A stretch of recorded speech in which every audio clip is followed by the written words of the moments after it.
Hey guys, welcome back to the Daily Defender. So glad to be with everybody again. Great to be talking with you guys again and getting another video out. So glad you're spending some time with us as well. Apologize for the length of time in between videos, but as I've said before, the usual day-to-day real life stuff gets in the way, but great to be with everybody again. Really just wanted to put out kind of almost an extension video, if you will. Of course, as you guys know, one of my favorite firearms and probably my favorite Smith & Wesson firearm, which is the Model 39 or 39-2, those two products or those two guns from Smith & Wesson. And we recently just got a lot of really nice comments on a couple of the other videos that I've done on my model, a late 1950s model, Model 39, and then a later 70s, 1977, 78, 39-2. So just some great comments on that. Really appreciate it. So please continue to give the comments. Love interacting with everybody. Please continue to subscribe. Hit the like button if you're liking what you're seeing and hearing and all that kind of good stuff. Still need more subscribers, trying to get to another goal. So really appreciate all of that. But again, like I said, really just kind of wanted to do an extension video on the Model 39. In this case, it's going to be a 39-2. And some interesting things about this particular model. And I guess what I really wanted to kind of get to is a little bit more, filling in some more gaps in my own knowledge of these and historical side of these, which I wanted to share. And in traditional Smith & Wesson fashion, this classic method of Smith & Wesson using up older style parts or older style parts on a next generation gun. So in this case, what I think we're going to see here, I'm quite confident we're going to see here, is some Model 39 components and parts on this 39-2, because this is probably an early 1972 gun. Could be a late 71, but I think more realistically it's an early 1972. And the 39-2 was introduced in 1971. And again, Smith & Wesson has this historical side, or this I don't know what word to use, this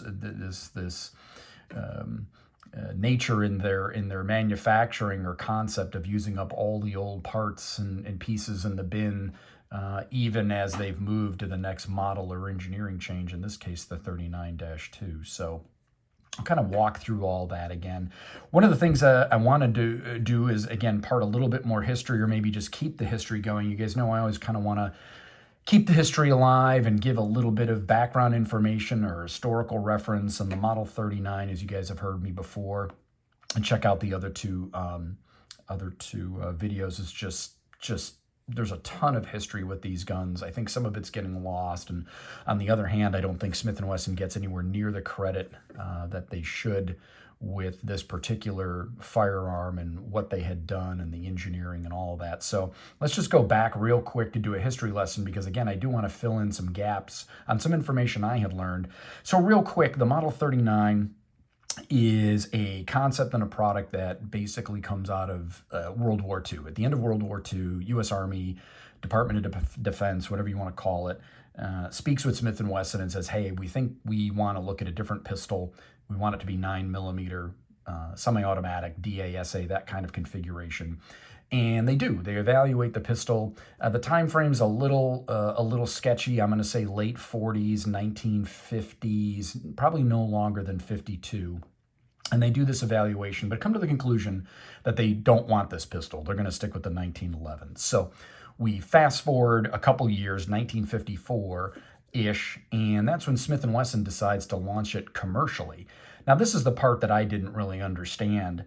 When they launched it commercially, my brain went to kind of a current commercial launch where you're talking thousands of pistols or maybe tens of thousands of pistols.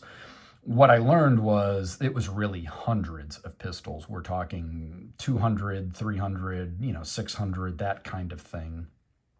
And in fact, it originally started with, if I remember right, all steel frame pistols of about 1,000 frames or 900 frames. Those were set aside after the trial. And again, Smith & Wesson introduces this commercially in the 50s. It is a steel slide with aluminum frame. and that's the 39-2 configuration normally, unless, again, you find one of these very rare all steel frame pistols. But they introduce it as this steel slide aluminum frame in about 54. And again, just a couple hundred pistols. And so it doesn't really, I mean, I've always kind of wondered where all these pistols were from the 50s up through the 60s before it really kind of started to take hold. And I guess the answer is there aren't a lot because they only made hundreds per year. Now, we also have to make a note that in 1957, for all of Smith & Wesson, they start actual model numbers. So this actually becomes the Model 39 in 1957. Prior to that, when I'm talking about the 50s, early 50s, and when they commercially launch it in the mid 50s, 54, 55, they just introduced it as the 9mm semi-automatic. So just like a Chief Special or a Combat Masterpiece or a Registered Magnum, right? That kind of terminology. Because they don't start using model numbers until 57. Turns into the Model 39 in 1957. And then, like I said, runs this decade gauntlet of just a few hundred pistols per year, as I understand, and doesn't really, really get into a heavy use at all until we start to see some things interestingly happen in the mid to late 60s, as I've talked about before, but we'll cover it here again. When I also learned that in 1965, around that time, the U.S. Navy SEALs in Vietnam were starting to use just the Model 39, as a Model 39 before the very, very famous Hush Puppy is issued in 1967.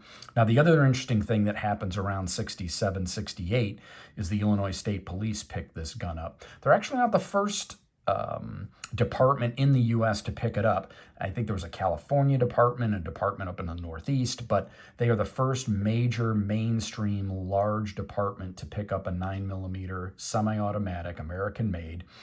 It's the first, the Smith & Wesson, this product is the first American-made 9mm, by the way.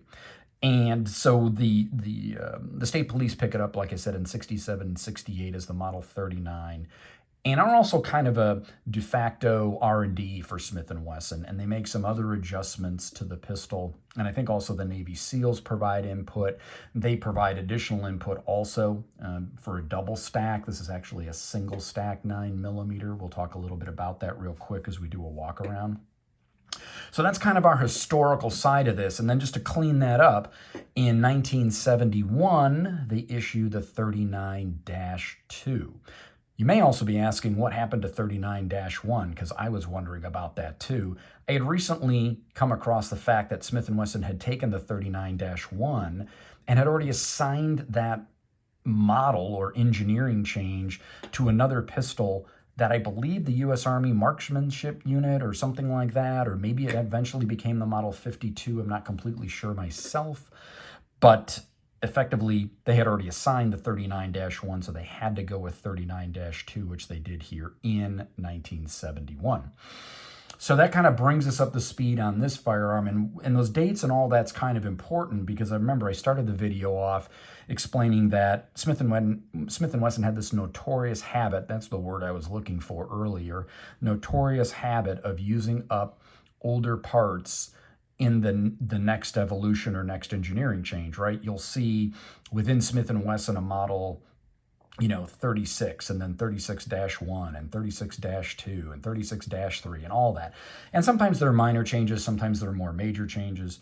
But this 39-2 here that we have, again, from about 72, I'm very confident is a very, very early 72. And of course, that's the reason it has some of these parts. So let's just kind of run through that real quick. Like I said, this is just an extension video of a lot of what we've already talked about. We've got a clear, safe firearm. I'm not going to go through all of the different, deep dive things that we normally do because we've already done that.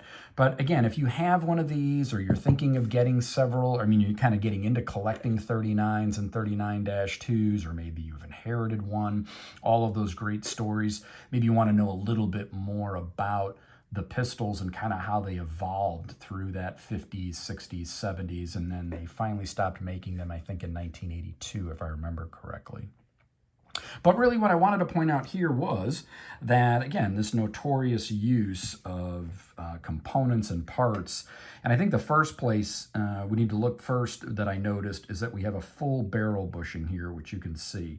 So this would have been a Model 39 style barrel bushing. I don't know at what point in the 70s Smith & Wesson decided to go to more of a 2/3 or half style barrel bushing. But here again in the early 70s, we have this. We have a full barrel bushing. I also noticed that we have a older 39 hammer with the drilled hole or pinhole, whatever you want to call it, in the hammer itself. So two very distinct features that indicate that this is definitely some components being shared from the 39 and being used up on the production line. The other thing that's a little interesting is also this cut, this slide cut right here for the slide stop, slide lock.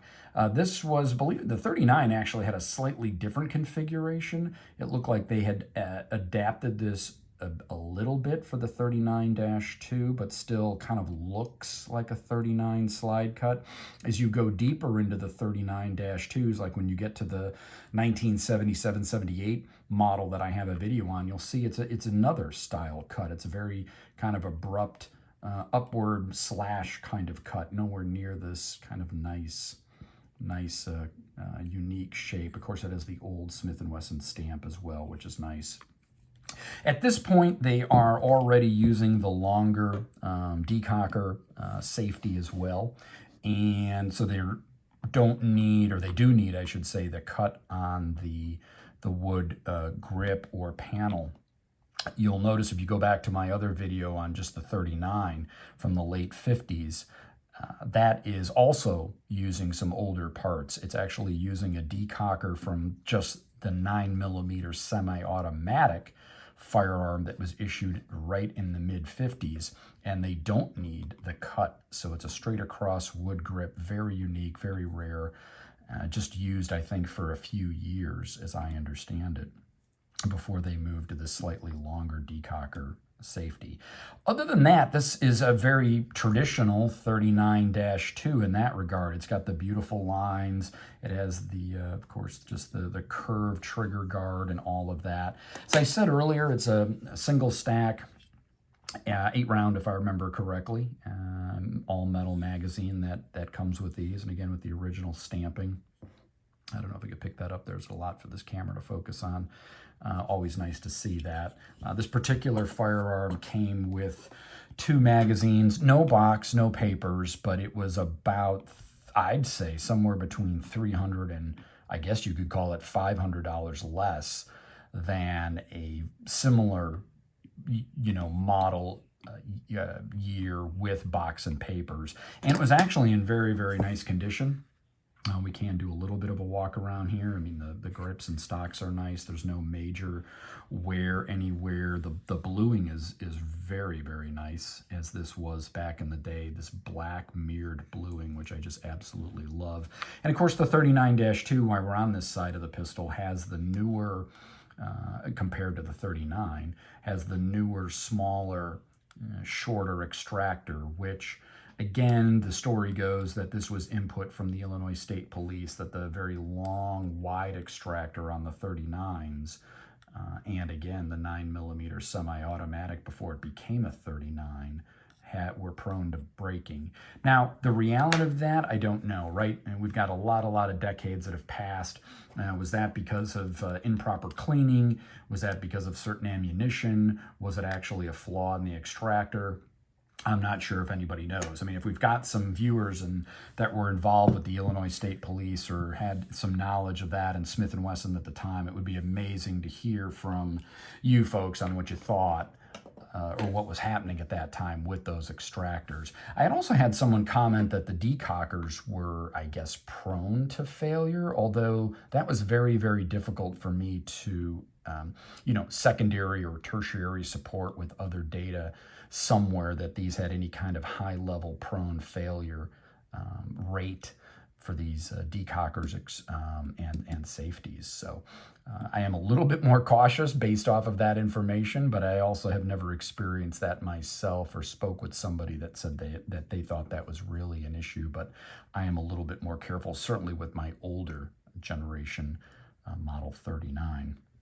So that was really just, this was a gun that came across my desk, like I said, as an early 72, thought it was really cool. The price was right. It shot amazing, by the way, absolutely no problems. In fact, the trigger was probably the best of the 339/39-2s that I have. I don't know if that's just because it's worn in or anything like that. It just happened to be, I guess I should say of the two, because I have not shot the Model 39, the late 1958 version. I am a little cautious with that gun. I am cognizant of supposedly this fact of the long extractor failure. And of course, that's a very, very difficult part to get a hold of, if you could even get a hold of it. I keep looking for one to try to acquire at least a spare extractor, even if it was used, just so I can have one in my parts bin. But so I guess the statement is that this trigger, this 1972 trigger, was considerably better than the 77. The other thing that was interesting about this gun, these guns normally have, if I remember correctly, they normally have a magazine disconnect. So the trigger could not be pulled, or I'm sorry, the trigger could not be engaged. And of course we have a clear and safe firearm, but the trigger could not be engaged with the magazine out. You'll notice this one, however, look as I pull it, we have a full, capable double action pull even without the magazine out. So obviously someone or some department has decided that they did not want that feature, and it's been removed from this gun. And that could potentially explain why the trigger is much better than the 77-78 version. It's possible. So that was an interesting, I guess it's the final point on this gun, just an interesting secondary tidbit that someone had removed the magazine disconnect. Or again, it was a department issued gun. We have no idea. I have no idea. It's not stamped any other way.